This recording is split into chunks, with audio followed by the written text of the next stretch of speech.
इस बेहद खास विश्लेषण में सभी का स्वागत है। आज एक ऐसी महाकाव्य जैसी भूवैज्ञानिक यात्रा पर निकलने का वक्त है जो कोई 100-200 साल नहीं बल्कि करोड़ों साल पुरानी है। ये किसी राजा महाराजा की कहानी नहीं है, बल्कि हमारी धरती की सबसे विशाल, सबसे ऊंची पर्वतमालाओं के जन्म की कहानी है। एक ऐसी धीमी लेकिन हैरान कर देने वाली ताकत जिसने सचमुच हमारी दुनिया का नक्शा ही पलट कर रख दिया। 20 करोड़। जरा इस नंबर की विशालता पर गौर करें। ये कोई मामूली आंकड़ा नहीं है। ये वो वक्त है जहां से पूरी कहानी असल में शुरू होती है। आज से ठीक 20 करोड़ साल पहले, जब धरती पर डायनासोर जैसे विशाल जीवों का राज हुआ करता था, तब कहीं जाकर दुनिया के सबसे ऊंचे पहाड़ों की नींव रखी जा रही थी। ये सोचना ही अपने आप में कितना रोमांचक है ना, कि ये पूरी प्रक्रिया आखिर कितनी पुरानी है। तो इस कहानी का पहला अध्याय शुरू होता है गोंडवाना से, एक बेहद प्राचीन सुपर कॉन्टिनेंट। देखिए, प्राचीन समय में हमारी पृथ्वी आज की तरह अलग अलग महाद्वीपों में बिल्कुल नहीं बंटी थी। सब कुछ एक साथ जुड़ा हुआ था। गोंडवाना एक ऐसा विशाल सुपर कॉन्टिनेंट था जिसमें आज का भारत, अफ्रीका, ऑस्ट्रेलिया और यहाँ तक कि अंटार्कटिका भी एक ही टुकड़े का हिस्सा थे। लेकिन फिर समय के साथ इस विशाल भूखंड में दरारें पड़ने लगी, ये टूटने लगा और यहीं से भारतीय भूभाग ने उत्तर दिशा की ओर अपनी एक लंबी और बिल्कुल अकेली यात्रा शुरू कर दी। अब आते हैं एक प्राचीन महासागर टेथिस सागर के पार की इस महायात्रा पर। 15 से 20 सेंटीमीटर हर साल। अब सुनने में तो ये रफ्तार बहुत ही मामूली लगती है ना? लगभग उतनी ही जितनी तेजी से हमारे नाखून बढ़ते हैं। लेकिन भूविज्ञान या जियोलॉजी की दुनिया में जमीन के इतने विशालकाय टुकड़ों के लिए ये रफ्तार सच में किसी फॉर्मूला 1 रेस कार की तरह है। भारतीय प्लेट इसी हैरान कर देने वाली तेज गति से आगे बढ़ रही थी और ये परिदृश्य बड़ा ही दिलचस्प बन रहा था। एक तरफ थी ये तेजी से उत्तर की ओर भागती हुई भारतीय प्लेट और दूसरी तरफ एकदम मजबूती से अपनी जगह पर डटी हुई यूरेशियन प्लेट। ये बिल्कुल वैसा ही था जैसे कोई तेज रफ्तार ट्रेन एक मजबूत कंक्रीट की दीवार की तरफ बढ़ रही हो। मतलब एक भयानक और ऐतिहासिक टकराव तो अब तय था। लेकिन रुकिए, इन दोनों प्लेटों के बीच कोई सीधा संपर्क नहीं था। बीच में मौजूद था एक विशाल महासागर जिसे हम थेथिस सागर कहते हैं। करोड़ों सालों तक अनगिनत नदियों ने अपना सारा पानी इसी सागर में उड़ेला। और सिर्फ पानी ही नहीं, ये नदियां अपने साथ ढेर सारी मिट्टी, रेत और अनगिनत समुद्री जीवों के अवशेष भी लाती रहीं, जो धीरे धीरे इस सागर के तल में जमा होते गए। यही वो सारा मलबा था जो आगे चलकर दुनिया के सबसे ऊंचे पहाड़ों की कठोर चट्टानों में तब्दील होने वाला था। और फिर समय आया इस पूरी कहानी के सबसे बड़े क्लाइमैक्स का, महान प्लेट टकराव। आज से ठीक 5 करोड़ साल पहले आखिरकार वो घड़ी आ ही गई।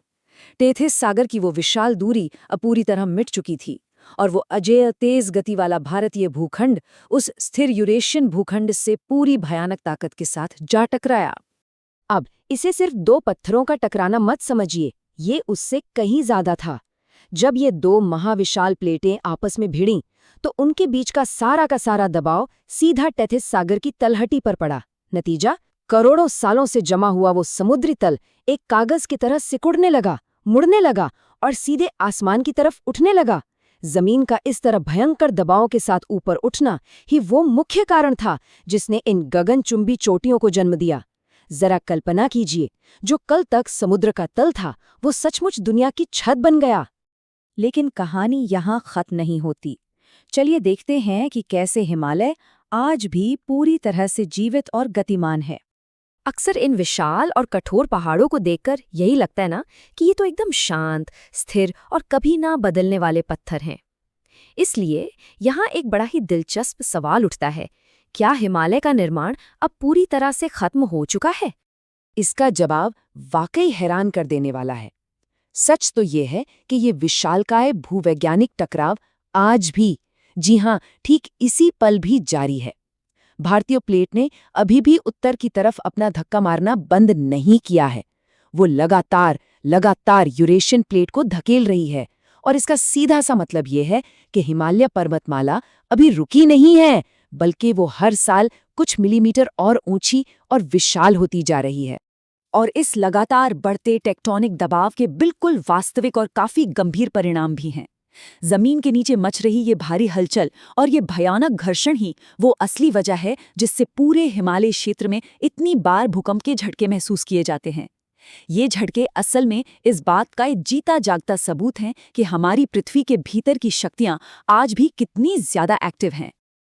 अब जरा बात करते हैं इन पर्वतों के उस महत्व की जो हमारे जीवन का आधार है।